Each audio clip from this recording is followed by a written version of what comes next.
As usual, this is a disclaimer. All shown ethical hacking and cybersecurity tips on this channel are for educational purpose only. Do not use any technique or method shown here on networks or machines that do not belong to you. Otherwise, you may expose yourself to illegal actions. To help this channel, please subscribe, activate the bell, like, and share this video. Thank you for watching. Please help the channel by donating via P or any other donation tool. You can also purchase goodies if they are available. Thank you very much for your support. Welcome to this video, the last part of Python crash course. We are going to cover 2 Python projects related to cybersecurity. Let's start with the first and easiest one, the network scanner.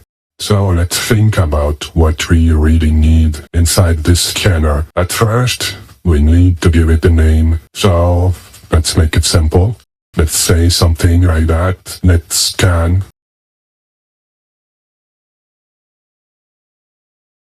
So we should say that, so we wanted to detect the current network and scan all the range of the network to list all available computers on the network. So the idea is, if I type netscan and I do not give any parameter and percenter, it should detect the current network and scan it. Option 2 is, I type netscan, and I specify a specific network, such as 192.168.1.0, or let's scan 192.168.1, or let's scan 192.168.1.0/24. So this will scan the whole network of 192.168.1.0. So 3-way to design the network. Also, we want that when we type let's scan option -h or -help, that will output some help. Okay, so let's start coding the project. We need to open VS Code, and then we need to create a dedicated folder for the project. So we can go in File, and we can open a folder. So as usual, I will go into a dedicated folder for my projects. And here I will create a new folder that I will call netscan. I will go inside the folder and select the folder. So here I will create a new file that I will call netscan.py for Python. And now I will set up all the libraries I will need to run my code. So first of all, I need the sys library. So I'm going to type on board sys. This is for command line. Arguments and exiting. Then I need for networking interface and IP operations. This will be import socket.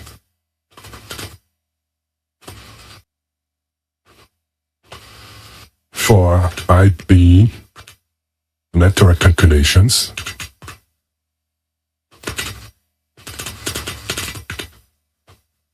I need to import IP address.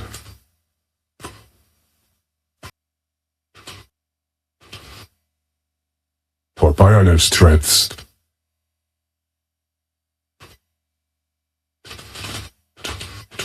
execution, I need concurrent dot features. This will help me to execute multiple threads at the same time. Also, I need to detect the operating system for detecting operating system. I need to onboard platforms to run operating system commands, running OS commands. I will import subprocess. I will need regular expressions.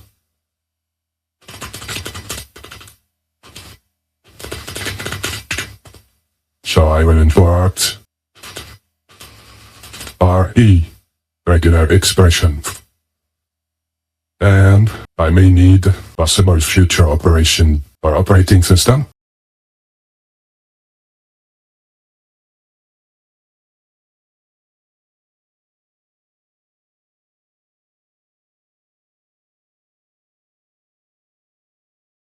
I will import OS. So now I'm ready. I want to give a name for my application. We know already it is NetScan. So I would like to display this when I use the line command in a hacker style. So I want to define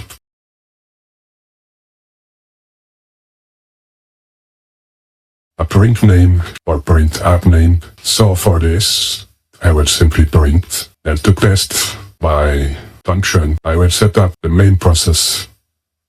So name is the name of the running script. We will check if it is the main process, and we will call the function main. The function that I didn't write already. So I am going to add it here, def main, and we will call the print app name function. So to test my app, I will command python netscan.py. So for the moment, as you see, nothing happens and no errors. So we are on the good way. Okay, so let's make an ASCII art of the word netscan. I will search in search engine for ASCII generation. Let's try this one. I will type here net scan, and I want to try something fancy.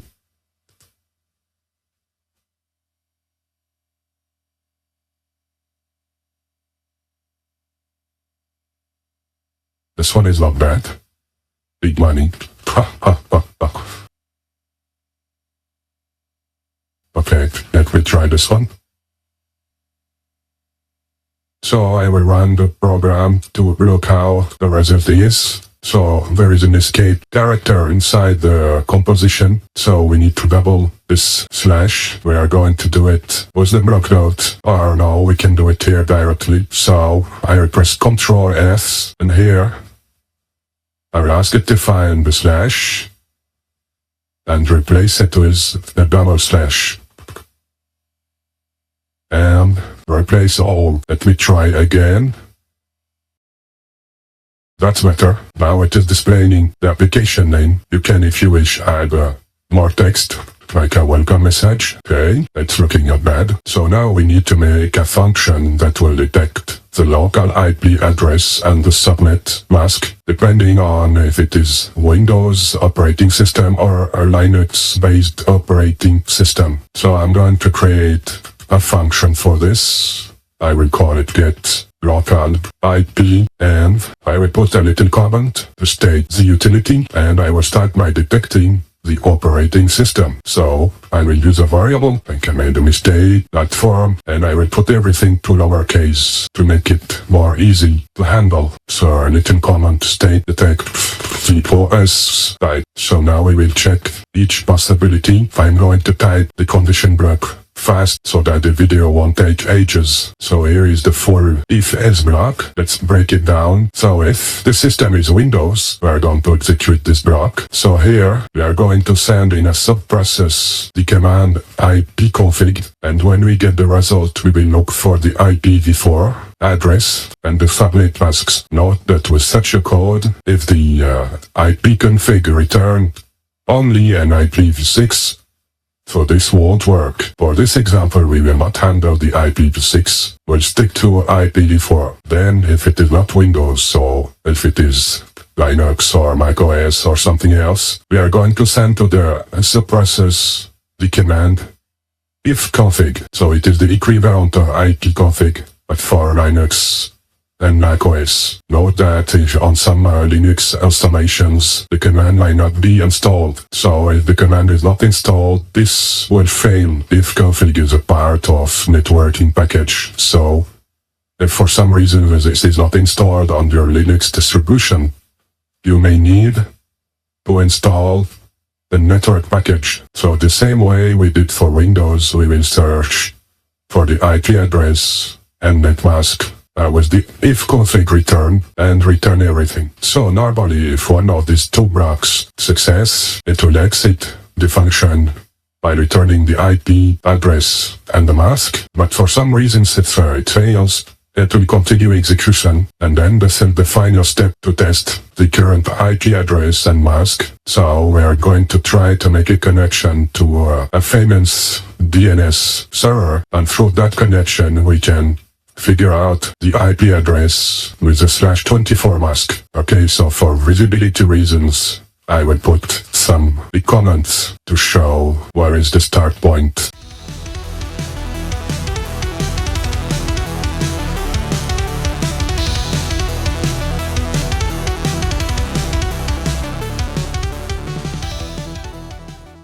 You can organize your code the way you want, but I like everything to be visually easy to watch.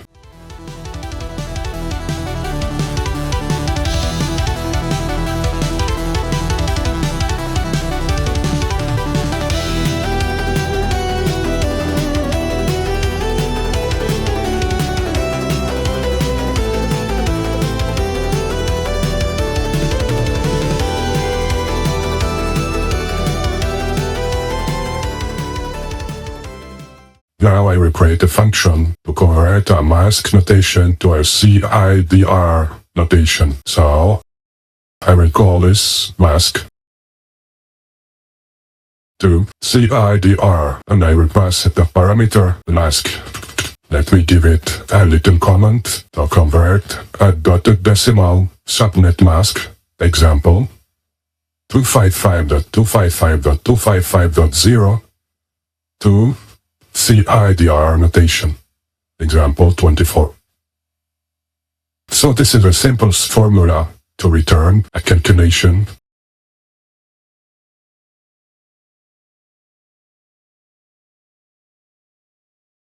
So we are going to make the sum of the binary conversion of each byte of the mask, and we are going to cycle inside the mask by splitting it on the dot this way. Oops. So we are going to make a for loop in mask, and we're going to split on the dot, and so this function will convert this notation to this notation. We are going to use this function for output purpose to the console only. Now we need to parse a network and return what network we are going to parse. So I'll make a function for this that I will call parse network.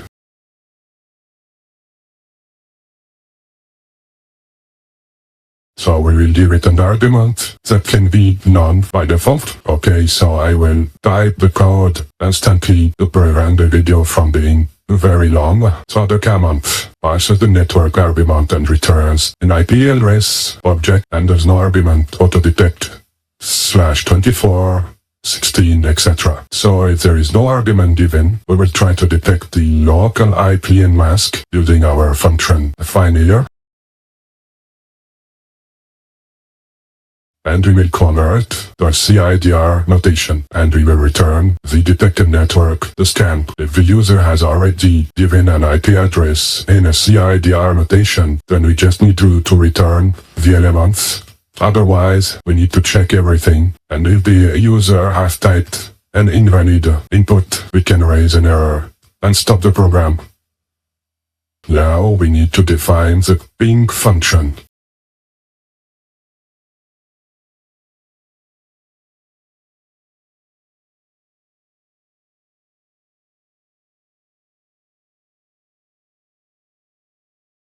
Ping function will, as the name say, will go ping a single IP to check if the machine is alive.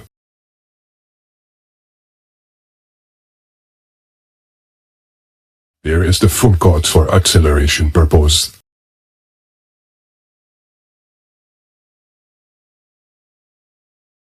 So the code of this function will check for the system, if it is Windows or Linux, and it will send the appropriated command to the system and will get back the result. We also need a network scanner function.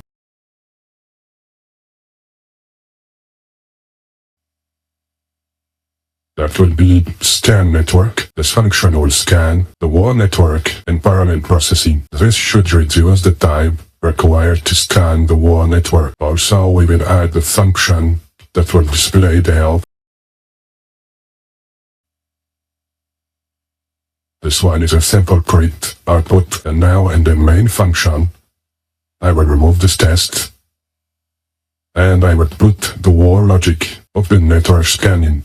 So here what happens, we get the arguments passed to the process, and then we check the content of the arguments. So in case we pass a -h or a -help, then we call the function show help. Otherwise, in different situations, the function parse network is called either with parameters, either with nothing. And if still the output is obvious, we will send the show help to the user. Finally, when the result come back, we send the online machines to the output. Okay, now let me save this code and let me just try it. Alright, as you can see, it has detected that my network is 192.168.1.0/24, and it has detected all machines online on my network. Let me try the help. That is working. Let me test anything. Let me test something else.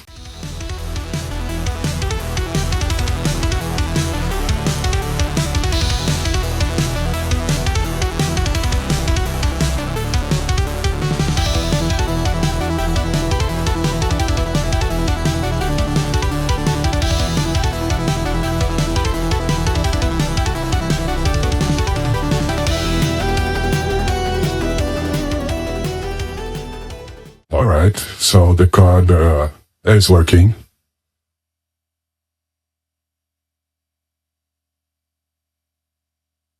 What am I going to do is to set up a GitHub repository and put the code on it for you. You can examine it, play with it, modify it, do anything with it. It's up to you. You will find a link to the GitHub repository in the description.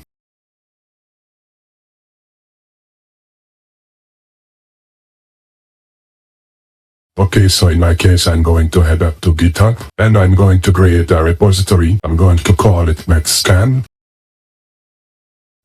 I'm going to type a description to say that it is a Python network scanner for online machines. Okay, I will leave it public, so you should be able to find it on the way. So I am going to put it under the ASCII license 2.0, and I'm going to create the repository. That is perfect.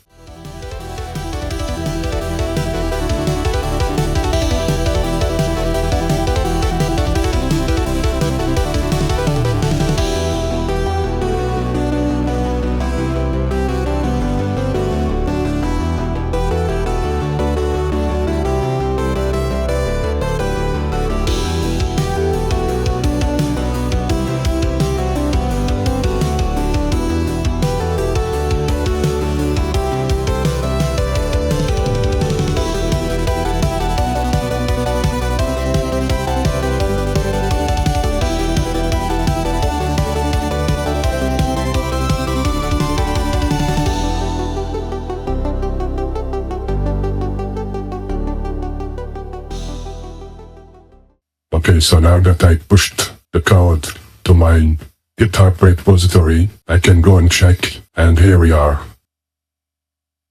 Let's add a readme back down.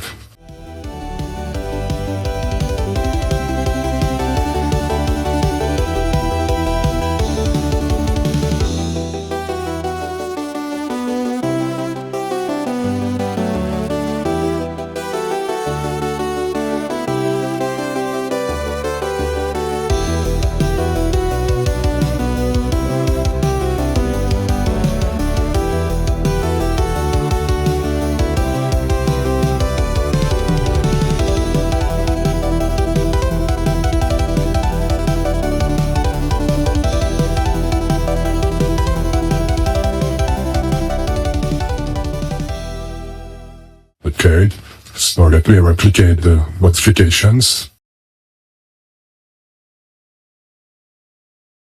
So we are the license file, the code file, and the markdown. So maybe I can enhance the markdown.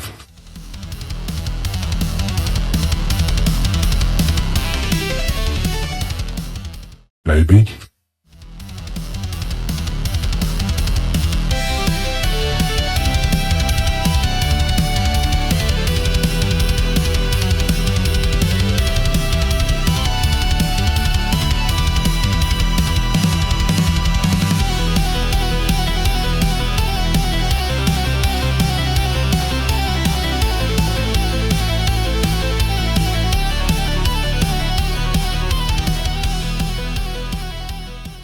Okay, I'm going to save.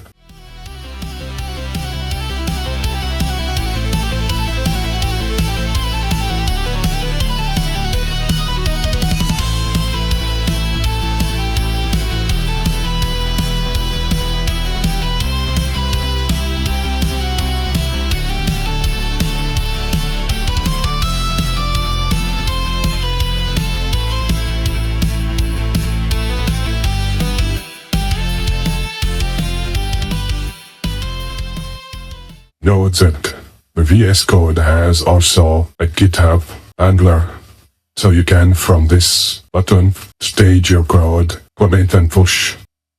Alright, we have reached the end of the project network scanning.